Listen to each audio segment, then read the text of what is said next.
So hello and welcome guys, I am your anime hunter Carlos. So आज हम जिस मांगवा के बारे में सुनने जा रहे हैं उसका नाम है immortal swordsman in the reverse world.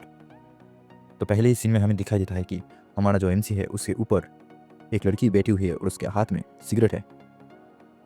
फिर हमारा एमसी धीरे धीरे अपनी आंखें खोलता है और देखता है इस लड़की को, और वो लड़की फिर बोलती है, ऐसा लग रहा है कि तुम उठ गए हो। एमसी सोचता है, ये मैं कहाँ पे हूँ और ये मैं कैसे सिचुएशन में फंस गया हूँ।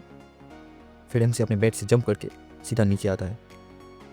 फिर वो लड़की बोलती है, क्या वो ड्रग का असर इतनी जल्दी ख़त्म हो गया? बस फिर कोई नहीं, भूल जाते हैं इनसे, चलो छोड़ो उसे। मुझे लगता है कि जो लड़के जगे हुए होते हैं वो और भी बहुत अट्रैक्टिव लगते हैं। एमसी सोचता है, क्या मैं फिर से रिबॉर्न हो चुका हूँ? पुनर्जन्मा हुआ है मेरा।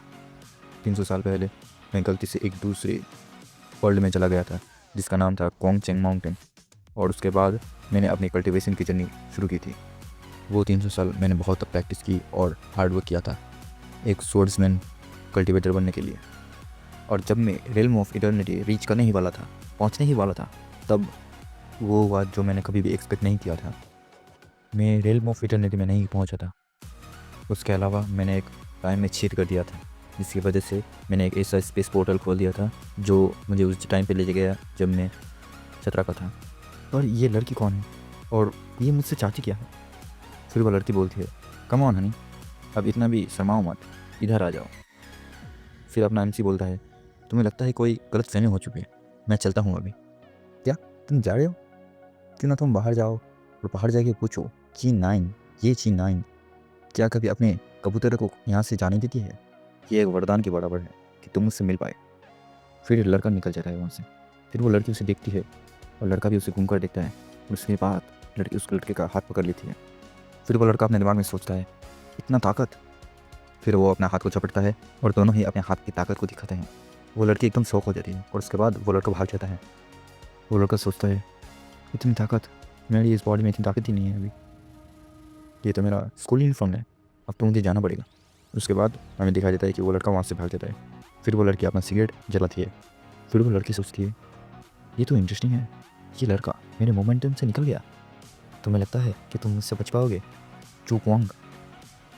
तुम एक बड़े सफ़ेद खरगोश हो, मैं तुम्हें कभी नहीं जाने दूंगी। तो इससे हमें पता चलता है कि हमारे मेन कैरेक्टर का नाम है चू क्वांग। उसके बाद चू क्वांग बाहर निकलता है और अपने आजू बाजू देखने लगता है। उसे दिखाई देता है कि सब कुछ एकदम पहले जैसा है। फिर वो सोचता है, 300 साल मैं फिर से वापस दुनिया में आ गया, पृथ्वी में। पापा, मम्मी, मैं अब उन सब से मिल सकता हूँ। फिर हमें एक आवाज़ सुनाई देती है, लड़के असल में बहुत ट्रबल करते हैं हमारे लिए, एक बेकार ना तुम्हारे लिए इतना मुश्किल है कि तुम्हें रोना पड़े। उसके बाद एक लड़की दिखाई देती है और वो बोलती है, अब रो मत, मैं तुम्हें एक बैग खरीद के दे दूँगी। फिर वो पतला सा लड़का बोलता है, ओ मेरी जान, तुम कितनी अच्छी हो। फिर हमें एक हाथ दिखाया जाता है जो थी तो एक लड़की की, लेकिन उसका शरीर पूरा का पूरा लड़का के जैसा था। फिर चू कॉन्ग सोचता है, ये क्या हुआ, यहाँ पे हुआ क्या? ये लोग जो यहाँ से हैं वो बहुत अलग हैं जहाँ मैं पहले रहता था। इसके साथ हमारा पहला चैप्टर खत्म होता है। उसके बाद दूसरा चैप्टर शुरू होता है। हमें दिखाई देता है कि हमारा मेन कैरेक्टर एक बुक पढ़ रहा होता है जहाँ पे लिखा होता है कि पुराने वक्त में बसंत और पतझड़ के मौसम में एक बहुत बड़ा घटना हुआ था जिससे लड़कियाँ और भी स्ट्रांग और बहुत ज़्यादा बुद्धिमान हो गई थी। उसके बाद एक लड़की का जन्म हुआ था जिसका नाम था क्वांग, और उस लड़की ने ऐसा एक मानसिकता बनाया कि लड़कियाँ लड़कों से ज़्यादा ताकतवर, ज़्यादा काबिल है कि वो राज्य चलाएं। और ये है 21वीं सदी, जहाँ पे अभी भी ये मानसिकता है कि लड़कियाँ लड़कों से ज़्यादा ताकतवर और सब कुछ अच्छे से चलाने के लिए काबिल हैं। यहाँ पे ये स्वाभाविक है कि लड़कों के पीछे लड़कियाँ पड़े। फिर चूकोंग सोचता है, ये तो पागलपन है, लड़कियाँ सीरियसली लड़कों से ज़्यादा अच्छी हैं यहाँ पे? अगर ये दुनिया ऐसी बन चुकी है तो मुझे ये भी नहीं पता कि मेरी फैमिली भी ऐसी बन चुकी है। फिर हमें चूकोंग के फादर दिखाई देते हैं जो अपने एप्रिन में कुछ घर का काम कर रहे होते हैं। उसके बाद चूकोंग जाता है, उसको पापा को पकड़ लेता है और बोलते हैं, पापा। फिर चूकोंग को बाप बोलता है, क्या तुमने ये नहीं कहा था कि तुम अपने दोस्त के घर जाओगे और तुम्हें आने में थोड़ा लेट होगा? फिर वो चूकोंग के बालों को सूंघने लगते हैं। उसके बाद वो बोलते हैं, परफ्यूम, क्या तुम एक लड़की के साथ थी? मुझे ये तुम्हें कितनी बार कहना पड़ेगा कि लड़कियों के साथ घूमना बहुत खतरनाक हो सकता है, तुम्हें सतर्क रहना पड़ेगा हर वक्त। ये खबर को देखो, एक 15 साल का लड़का अपने दोस्तों के साथ घूमने गया था और वहाँ पे उसकी एक वीडियो बना लिया और अभी उसका ब्लैकमेल कर रहे हैं और वो वीडियो लीक भी हो गया। तुम्हें क्या लगता है अब ये लड़के का क्या फ्यूचर बच गया?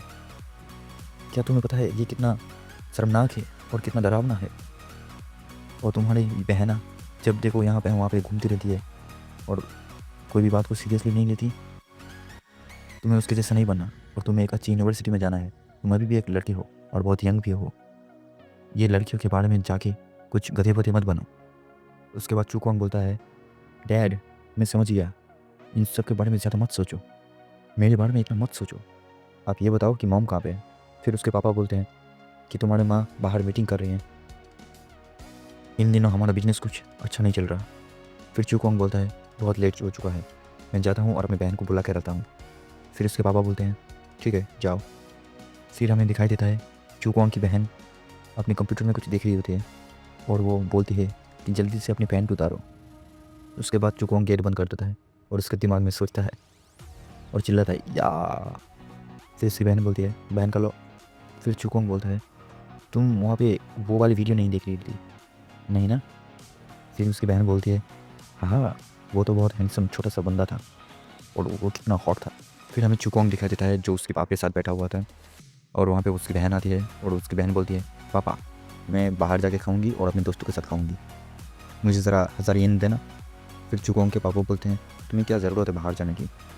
फिर चूकोंग की बहन बोलती है मुझे बाहर जाने की ज़रूरत है, मुझे दोस्तों के साथ रहना पड़ता है और बिज़नेस के बारे में बात करना पड़ता है।